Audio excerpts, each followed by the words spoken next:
United States Air Force Brigadier General Jack D.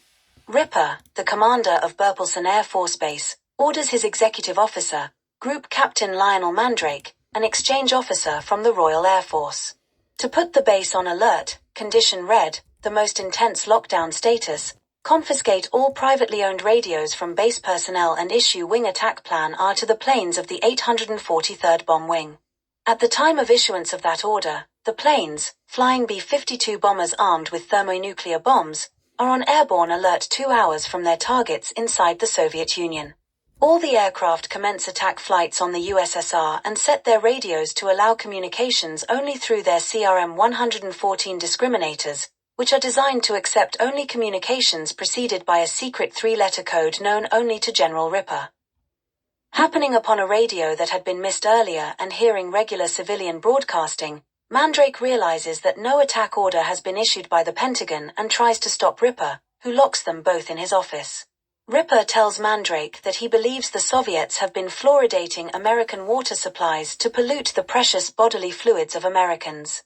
Mandrake realizes Ripper has gone completely mad. In the war room at the Pentagon, General Buck Turgidson briefs President Merkin Muffley and other officers about how Plan R enables a senior officer to launch a retaliatory nuclear attack on the Soviets if all of his superior officers have been killed in a first strike on the United States. Trying every CRM code combination to issue a recall order would require 2 days, so Muffley orders the U.S. Army to storm the base and arrest General Ripper. Turgidson, noting the slim odds of recalling the planes in time, then proposes that Muffley not only let the attack proceed but send reinforcements. Muffley rejects Turgidson's recommendation and instead brings Soviet Ambassador Alexei de Shardesky into the war room to telephone Soviet Premier Dmitry Kisov. Muffley warns the Premier of the impending attack and offers to reveal the targets, flight plans, and defensive systems of the bombers so that the Soviets can protect themselves. After a heated discussion with Kisov, the ambassador informs President Muffley that the Soviet Union created a doomsday machine as a nuclear deterrent. It consists of many buried cobalt bombs, which are set to detonate automatically should any nuclear attack strike the country. The resulting nuclear fallout would render the Earth's surface uninhabitable for 93 years. The device cannot be deactivated, as it is programmed to explode if any such attempt is made. The President's German scientific advisor, the paraplegic former Nazi Dr. Strangelove, points out that such a doomsday machine would only have been an effective deterrent if everyone knew about it. De Shardesky replies that Kisov had planned to reveal its existence to the world the following week at the party congress.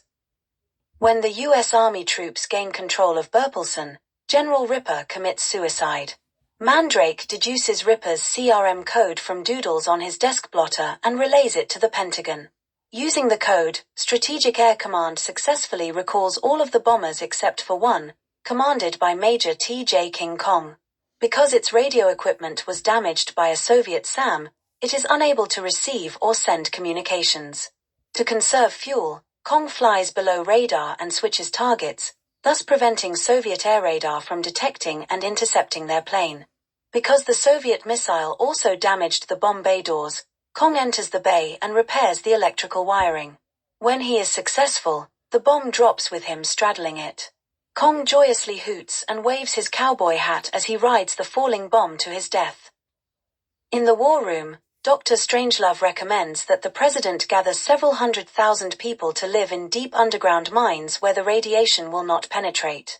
Worried that the Soviets will do the same, Turgidson warns about a mineshaft gap while de Shardesky secretly photographs the war room. Dr. Strangelove prepares to announce his plan for that when he suddenly stands up out of his wheelchair and exclaims, "Mein Führer, I can walk." The movie ends with a montage of explosions set to "We'll meet again," signifying the activation of the doomsday device.